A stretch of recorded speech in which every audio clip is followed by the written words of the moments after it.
Hi everyone, we're the current team. I'm Provides from Hong Kong.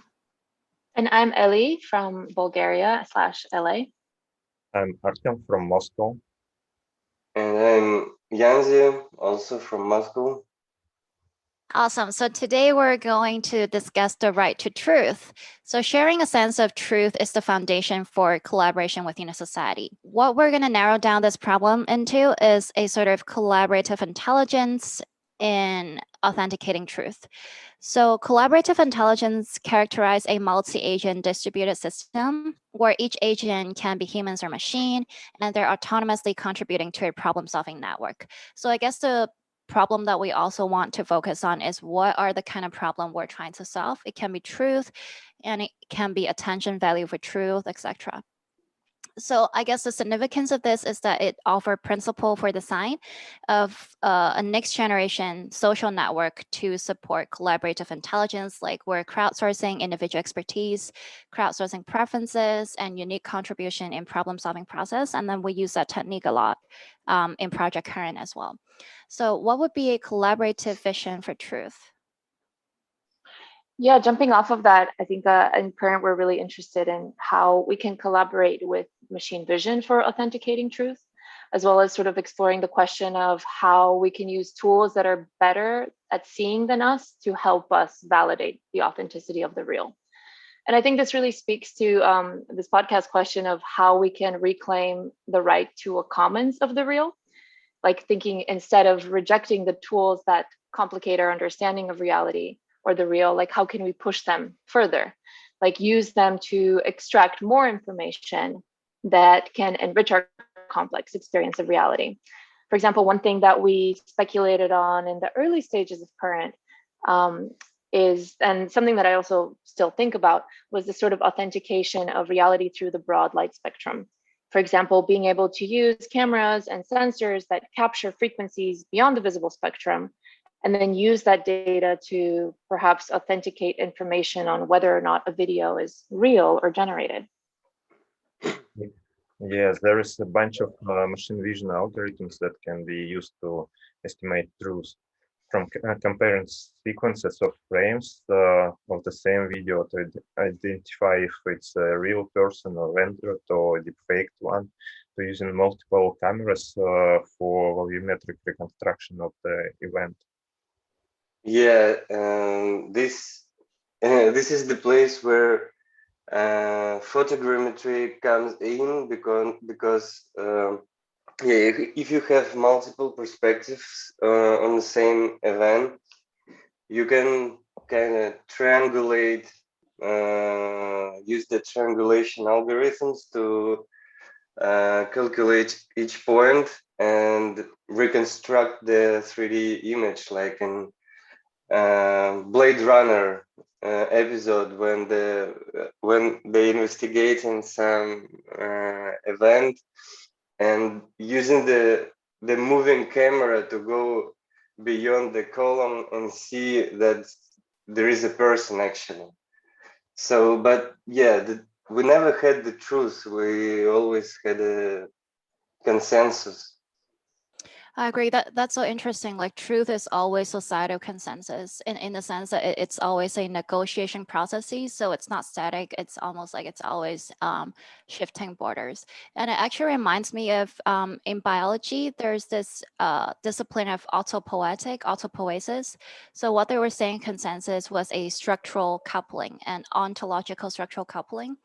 So I guess we can understand that as individuals in constant iterative negotiation to try and find static point to branch out. It's like two cells trying to exchange signals between one and another.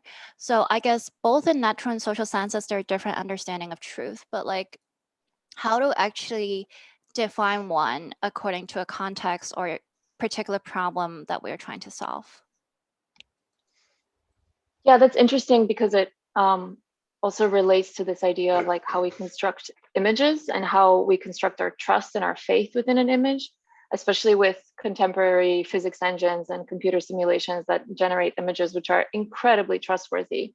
And I often think about how these algorithms can maybe be used for image analysis. Instead, like what if we could use the CGI tools that are employed for environment construction, but use them instead for image deconstruction as a kind of like reverse engineering of a moving image to evaluate its authenticity, like through the tools of its maker. And this is also interesting part, because we all live in a like visual, vision-centric society, yeah, and simply the image is what we believe in, yeah. It's the main source for us for authenticating the truth, and it's fun that I think we live now in a Baudrillard hyper reality. According to him, it's the generation by models of real without origin of reality. So all these CGI persons and rendered environments, they actually now have a root in the real, yeah. They already started from a sign. It's they have no original reference. And in this yeah, in this part, it's a good question, like what is the truth? Yeah. Yeah, that's super interesting. I mean, because you speak of hyperreality, I mean, a lot of people mix that up with, for instance, augmented reality or mixed reality. But I think those are the digital tools that actually sort of leads to a hyperreal, which is the inability of consciousness to distinguish reality from a simulation of that reality, especially in technologically advanced societies. And tools like AR, it adds an extra layer of information on top of physical spaces. But like, to what extent does it confuse us from reality with fake information? So I think that's actually more, perhaps it gets more into alternate reality games, which basically synthesize between real worlds and alternative realities through transmedia storytelling. So it's not the tool that confuses, it's more like how we tell the story that confuses. This actually tests the slippery boundary between what's hyperreal and what's deepfake through synthesizing player interaction. So because it's interactive and it's mass networked and it's using the real world as a platform to deliver a story that may alter each user's ideas or decision, like, so it goes beyond a simple game. Actually, I take it more as an analytical framework that help us to understand and begin to describe social psychological phenomena, such as disinformation or conspiracy theory, where the mass internet and its network effect and our advancement in AI have augmented narratives, mass interactions, and shape other realities that lead back to the real world and have impact in our built environment and thus become real. Yeah, and I think AI can bring a solid ground for all these arcs, and like the puppeteers, the person who run these alternative reality games can make it more realistic by using some neural networks and like to generate digital personas to populate social networks with human-looking bots, like to generate their faces with style gun, or it can generate narratives on the fly, depending on player's choice.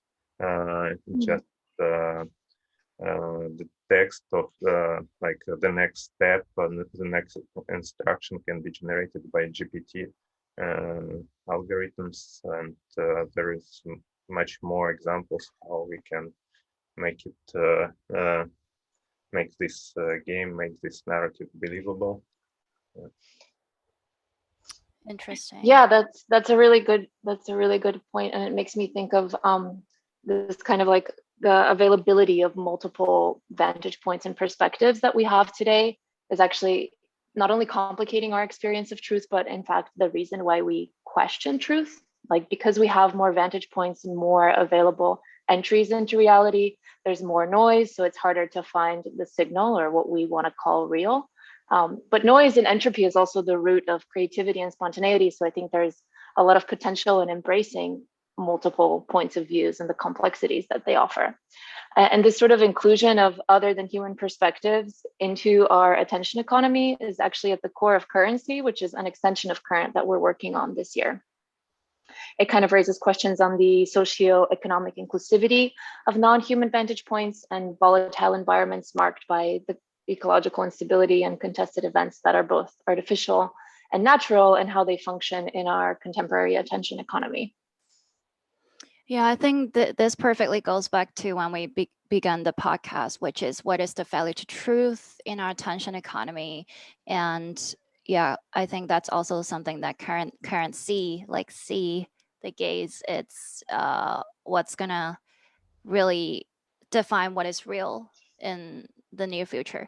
So anyway, it's almost time. If anyone wish to get in touch with us, collaborate, or continue the conversation, you're welcome to go to our Instagram handle at current.cam, or you can just simply visit our website, www.current.cam, for an experience in what we feel the future of speculative broadcasting cinema is going to be.